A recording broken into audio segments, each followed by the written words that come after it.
How was Istanbul? You enjoyed Istanbul's it? mate. I really enjoyed the city. A bit chaotic. Doesn't sleep, by the way, Jeff. Coming back to your hotel at maybe 1 a.m.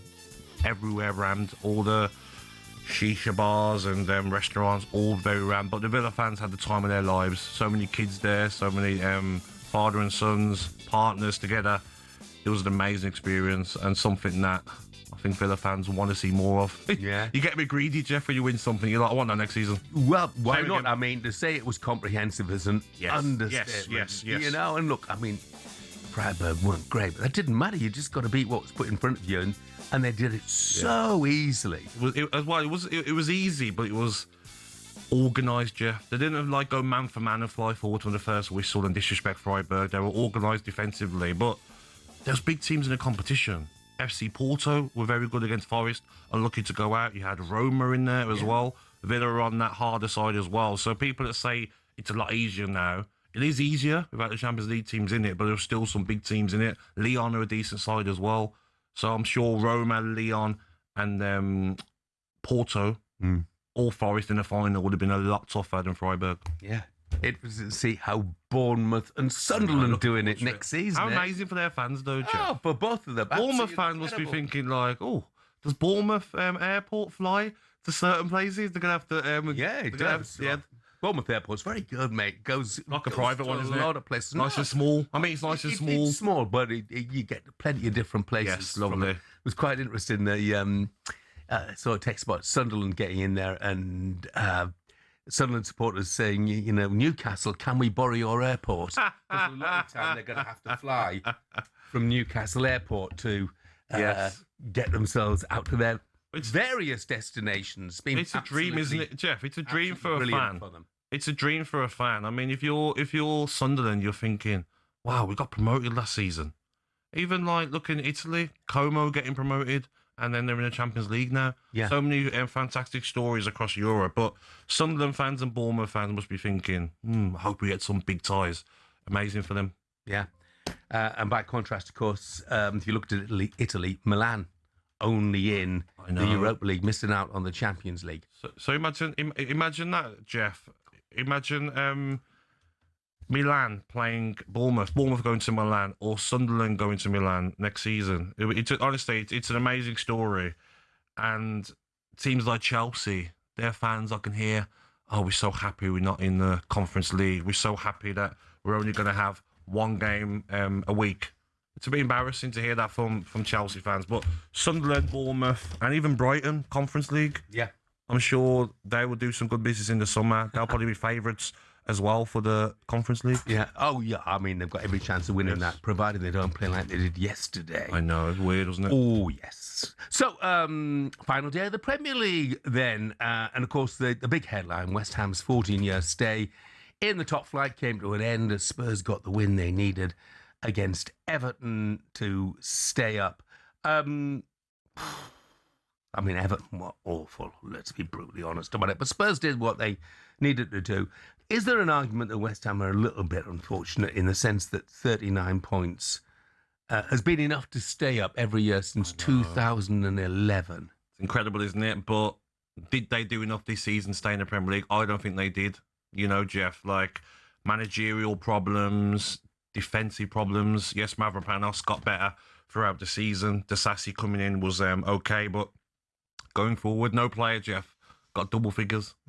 Going forward, scoring goals, midfield as well. Fernandes, very good player. Souček, is he the answer at the moment? Somerville got injured for a large portion of the season. If he was fit, maybe a different story. But end of the day, if you finish with the third least points in the Premier League, you deserve to go down. Yeah, I mean, I know a lot of West Ham fans would be pointing the finger at the ownership, they'll be pointing the finger at the manager, and they should also point the finger at the recruitment, which right to the very end, really. Okay, Taddy Castellanos has done well since he came in, but what about Pablo? He did look great. 20-odd million pounds, he hasn't scored a goal for them. He never looked like scoring. No, whenever I watch him, I'm like, come on then. Just looks like a bit of a workhorse. Doesn't look like he's got the quality. Callum Wilson has done very well, Jeff. Yeah. I mean, I think he scored 6 goals, is it? No, 7 goals he scored, Callum Wilson, this season in the Premier League. But yeah, when you look at West Ham, even yesterday, Jeff, the first half, I'm like, guys, you needed to win, not draw. There was no energy. Diouf at left back was terrible. And it seemed a bit draining for the West Ham fans watching their team, and they've got a lot to answer for. And I've heard, Jeff, it wasn't all rosy all season under Nuno Santo with the coaches and the players. I've heard that it was a bit frosty at times. And sounds like he fell out with so many players and his own coaching staff. I know one of the coaches that is there, Robbo. He was at Villa with me under Tim Sherwood, and he liked to speak his mind. And it'd be interesting to see how that relationship got on. Yeah, absolutely. Well, look, talking of Nuno, former West Ham manager Alan Pardew had his say on the final word last night about his future. The interesting thing, I think, from what I'm hearing, which is strange noises that some sources that are close to me are suggesting that Nuno might not be there, not in a form of being sacked, because I think he's trying to do a decent job, and I think he's had a good go at it in this second part of the season. That he has also all parties for him to go and get someone experienced who knows the Championship, like Scotty Parker. His name keeps coming up. Yes. And that's not just from one source. That's like 3 or 4 sources. So it'd be interesting to see.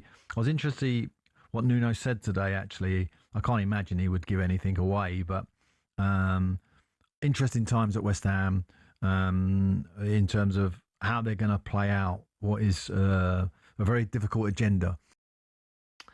Well, Jack, who's a West Ham fan, has absolutely made up his mind about Nuno, and he called in the sports bar last night. Take a listen. Don't get me started with Nuno, because I could go on for hours about him. I've never, ever liked him as a manager. You say, oh, yeah, we haven't really convincingly won. We won 3 games convincingly under him. You won today. Give him some credit for today, though. I'm not going to give him credit because... No, you won 3-0. In the first 40 minutes, if you boys watched it, it was all over us. No, I watched the first 40 minutes. You were so bad. They hung in there, though. No, I know. Fair play to them, but Leeds in the second half was a complete no-show. You showed fight and spirit. Complete no-show, Leeds in the second half. And fair play to West Ham. They scored. Fighting spirit was when it mattered against Newcastle. You know what I mean? Newcastle and Brentford have got blood in their hands for keeping Tottenham up, I tell you. So, look, I mean, as far as Nuno is concerned, we'd like to hear from you, West Ham fans, of course. 03717223344. Look, the finger can't be pointed at him alone by any means. No. But I will say, Julian Lopetegui, Nuno's got a worse win rate than Lopetegui had at West Ham. And reports are that if the club got relegated, West Ham could sack Nuno without compensation. I think it's a no-brainer. I think it's inevitable, don't you? Yeah, I think it's a no-brainer, and I do agree with you, Jeff. It's not just Nuno. Whose idea was it to bring in Fulkrug? That didn't work. How many strikers have West Ham tried? Haven't worked. Yeah. Castellanos was too little, too late. Very good player. I like him. Pablo, another one that hasn't worked. The issues with Paqueta jumping ship and heading off to Brazil. He's got some blame in this as well. He can't be forgotten. Just look at West Ham fans. We don't want David Moyes. He doesn't play the West Ham way. And we all said at the time, what is the West Ham way? Because the West Ham way has got you relegated, it seems, with what managers you were going for. So I'm sure David Moyes will be thinking to himself yesterday before the game, I'm professional. I want my team to do a good job, but you rushed me out the door, you fans and football club, after winning you a European trophy. Now you want me for a favour. And the Everton players didn't have just slippers on, Jeff. That's suntan cream on, strawberry daiquiris, the lot.